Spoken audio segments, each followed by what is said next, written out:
Hello and welcome back to part 2 of what happens if a Serbian billionaire decides to invest in Serbian football. Last year we went 3 years into the future. This time we've now gone 3 more years into the future, so we'll do 3-year inclines instead this time. And hopefully we'll see some more improvement in Serbian football now that they're all billionaires and they've all got so much money in their side.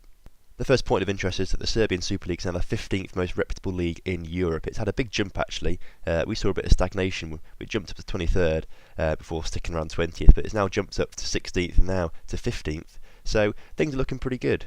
So if we go back to the 2019-20 season, you can see that Partizan won the league there from Red Star in the end pretty comfortably. And in fact, by the looks of things, it looks like they got more Champions League spots as well. So maybe Red Star got another Champions League spot there, and Vojvodina and Napredak and Kukuriki ended up being in the Europa League the following season. So that's quite interesting to see.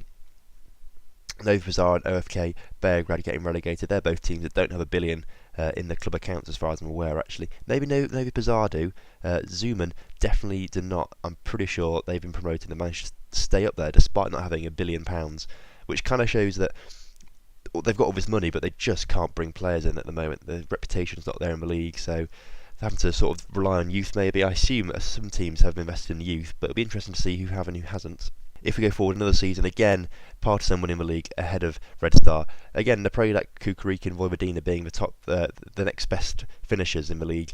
They just seem to finish in that order really. No one seems to be able to break into that top 5 and secure any more European football. It's quite frustrating actually, because I'd like to see some more teams break in there and there be a bit of a change of who's going to win the league.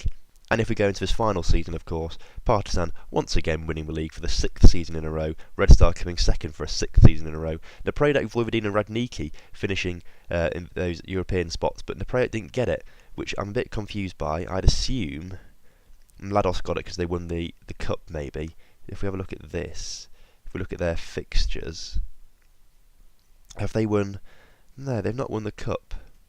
Serbian Cup, who won that then? Partizan won that ahead of Napredak. Napredak then not getting it for whatever. I'm not sure why that's happened. Maybe it's a bit of a bug, but if someone can explain to me why Mladost have got it rather than Napredak, that would be wonderful, thank you. So if we look at transfers then for the past few seasons, nothing's been too big. Kukuriki bringing in some big players. Vojvodina also spending the cash, but you look at now Partizan and Red Star, they're not spending the money by looks of things. In fact, Partizan losing some players for a few million, but again, the transfers aren't looking huge at the moment. I guess that's just because they can't get the money. And Lucas Piazon though is joined Kukuriki. Does he still play there now? He still plays for them apparently. 28 years old, looking pretty decent to be fair.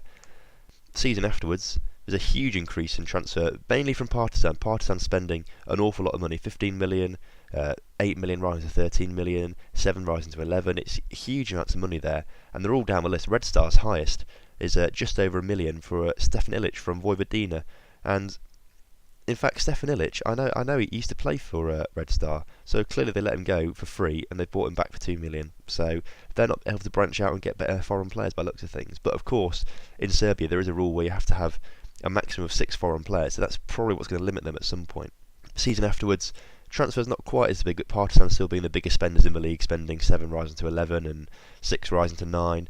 You know, Red Star finally down there, spending 2.1 million. So they're really conserving their money. They're not really spending an awful lot, which is a bit, I don't know, it's a bit disconcerting. That I wonder why they're not doing that well. If we look at Partizan's transfer history, then they've brought in 15 million worth and got rid of 3.5 million. The season before 45 and 3.8.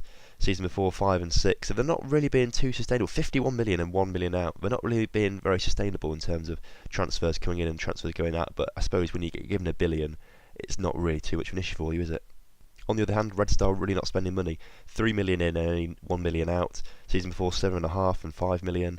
They didn't even spend any money that season for whatever reason. They literally just brought 3 transfers and 2 loans. I don't understand why they didn't spend any money there when they've got the money to spend.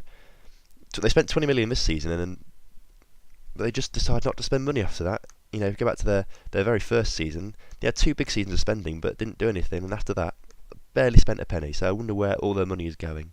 So if we look at the Champions League then, let's have a look to see if anyone is getting into the first knockout rounds at all. So if we go back 3 seasons to this one and we go to the first knockout round, we can see there's no Serbian teams there, no Serbian teams in the year after, and no Serbian teams reaching the knockout stages of the Champions League at all. So let's have a look at Partizan actually and see if they actually even get into the group stages. So in this first season, as you can see, they get into the Champions League group stages, but they have a pretty tough group against CSK Moscow, PSV, and Real Madrid. Obviously getting knocked out in that group, not making it into the third place, and didn't get into the European Cup, so that's where they finished that season.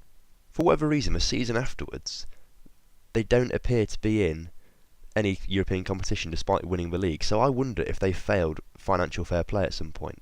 And because of failing financial fair play, they got banned from competitions. That'll be interesting to see, definitely. There's nowhere that I can really see it on here, so that was quite interesting. But I mean, that's incredible if they managed to fail financial fair play. I mean, that's the only thing I can think of that they're not in it this season, because they did win the league, so they would have got qualification for it. So I'm very, very confused about that. But if we go into the season we've just had, though, they are back in it, and they got all the way into the Champions Group A, but obviously they must have got knocked out there, having played Sporting, Leverkusen and Inter Milan, so that's a tough group. I think they must have come bottom of that because they're not in the Euro Cup either. So that's where Partizan's European journey's ended, I'm afraid. So if we look at Red Star then, back in the 1920 season, they got all the way into the Euro Cup playoffs, but then lost to Villarreal, so didn't make the group stages overall in that first season for them. The next season they managed to get into the Champions League, so obviously the Champions League qualifications either extended or they got into the Champions League because Partizan failed financial fair play, which that must be it, surely. I can't imagine any other reason why they couldn't get into it. But if we have a look here, they lost to Legia in the second, in the Championship qualifying leg. So, yeah, it must be because that's the champions. So they came second in the league. Must mean Partizan failed financial fair play and they got banned for it for a season. I mean, that's the only thing I can think of, which is absolutely incredible. Anyway, they lost to Legia Warsaw and then lost to Dinamo in the Euro Cup playoffs, so they didn't make any European football that season, which is a little bit frustrating. The season just gone, though, they did get into the group stages of the Champions League, having to face Midtjylland, Galatasaray and Fiorentina. Obviously, that's a very, very tough group for them. I don't think they would have got through that looking at the results. They haven't, and clearly they haven't. So Red Star not making much progress either in Europe, as well as Partizan. Vojvodina have spent 2 years in the Europa League in the 1920 and the 2021 season. They got all the way through to the Euro Cup playoffs before losing to PAOK from Greece, unfortunately. But the season after, they managed to get themselves all the way into the group stages. Unfortunately, they came across Southampton, Roma and Zoya, so obviously quite a tough group. They weren't really going to win it with Southampton and Roma in there, and they didn't, and they think they must have come third or fourth because they didn't get into the next rounds. The Predak also been a staple part of European football in Serbia. In the 2021 season, they managed to get through to the Euro Cup third qualifying round before being knocked out by Copenhagen, and in the season just gone, they've lost to Panathinaikos in the same round, so they've not made much progress either, which is a bit unfortunate for them. I assume they wanted to do a little bit more than that. Now, interestingly, we said that the Predak weren't in it for some reason, and did they win the cup or lose the cup or something like that? Now, maybe they failed financial fair play, because if Partizan missed it one year and weren't in the Champions League, then perhaps the same thing's happened from the Predak. So if we look at them, and we go on to their club details, if we look at their finances, they're still miles, in the money. They've got a lot of money there. I just don't understand why they may have failed financial fair play. If we go to the stats in the league and look at the team overview, or team detailed rather, and we go right down to the bottom, you can see salary per annum. And the Predak, they seem to be, in the green with it at least. Obviously, Red Star are both in the red with it. I mean, Red Star's finances have gone down to secure, blimey. They must have spent an awful lot of money. If we look at their club details, they've only got 301 million left of their billion that we got given, so I don't know what they've done with their money at all, but clearly it's not going very well for them. They're still, up there in the league, but they're not going to be able to win it with finances like that. So we're going to skip forward another 3 years into the future, and then we're going to see how they do in those 3 years. So a further 3 years has zoomed by, and as you can see, Serbian leagues went up a little bit, went up to 13th overall, but has now dropped back down to 15th this season, so clearly European performances have just gone downhill slightly. For the first time since we started this, Partizan haven't won the league. They've been knocked off their top spot by Predak and Kukuriki and Vozvodak and Metlak getting other European competitions as well as Mladost, which begs the question that every team must be failing financial fair play. I'm pretty sure that's what it is now. If we look at the Champions League, let's go to this Champions League, and if we go down to rules, if we go down here and look at financial fair play, teams must avoid making a loss of more than 4.3 million over a 3-season period. If they don't, then they will be banned from the competition for 1 year. So that must be what's happening, and because these teams have been given a billion and they're spending absolute fortunes, if we look at the stadiums, no one's got a stadium that they're going to fill that's going to be able to prevent them from falling into the financial fair play. Like, a team like Napredak, they've got a 10,000 seater stadium. If they're spending millions a year on transfers, they're not going to recoup that in that, and the sponsorship deals aren't going to be huge here yet because the league's still fairly far down. So everyone must be failing financial fair play, which means that Partizan won't be in the Champions League this year. Kukuriki going instead. Radniki and Rad, despite qualifying for it, just can't get there because they've failed financial fair play. So if we go back to the 2022-23 season, we see that Partizan won and Kukuriki came second. And the Red Star for the first time didn't come second, and this is the start of their fall, really, so they start to fall down the tables. The year after, they fell down even further. They actually didn't fall down further, they came fourth again, but on one less point than they were last season. And they prayed at this time getting that crucial Champions League spot, with Kukurik and Mlados getting the European spots, and then of course this season Partizan being knocked off the top by Napredak. And Red Star, the fall from grace is happening. I wouldn't be surprised if they get relegated soon. They're right down in third. Are they in financial issues? They're secure. How much money do they have? Finances, they've got 186 million, which I feel like is roughly the same as what they had last time, but who knows. So going back 3 seasons, Partizan dominating the transfer market, spending big really, and I pray that getting a few guys in, they're spending tens of millions really, Partizan, but everyone else not really spending that much money in comparison. Season afterwards, Partizan again absolutely dominating. Look how many players they're bringing in for the kind of money. 23 million, 17 rising to 27, 17 rising to 27, 17 rising to 23. They've got a lot of money they're throwing around, so clearly things are happening. Red Star offloading some of their best players clearly to better teams now for a lot of money as well. They're not really making any transfers, they're just going downhill. Then of course, this final season, Vojvodina making quite a few signings. Perhaps they'll come forward, and Kukuriki, obviously with some Champions League money that they got, they're now making their way into the the top transfers. Partizan have been spending over the past 3 years 29 million and 104 million, and then the season before that 50 million without really selling too many of their own players. Only 6 million in this season, so when they spent 104 million, so that's a big deficit that is. So let's have a look at what their financial status is. They've still got $500 million left. They're doing pretty well for themselves, to be fair, and obviously a lot better than Red Star. So if we look at the first knockout round for the past 3 years of each European competition, we can see that in the Champions League, in the 2022-23 season, no one made it through. Season after, again, no one getting through. And in the season just gone by, no one getting through. So they're not making it through the group stages, if they're even reaching the group stages. Have a look at the Euro Cup, then we go back to the first knockout round, and we go back 2 seasons. This year, no one making it through. Season before, again, no one making it through. That's quite unfortunate. And then this season, it looks like Red Star made it through of all teams after their demise.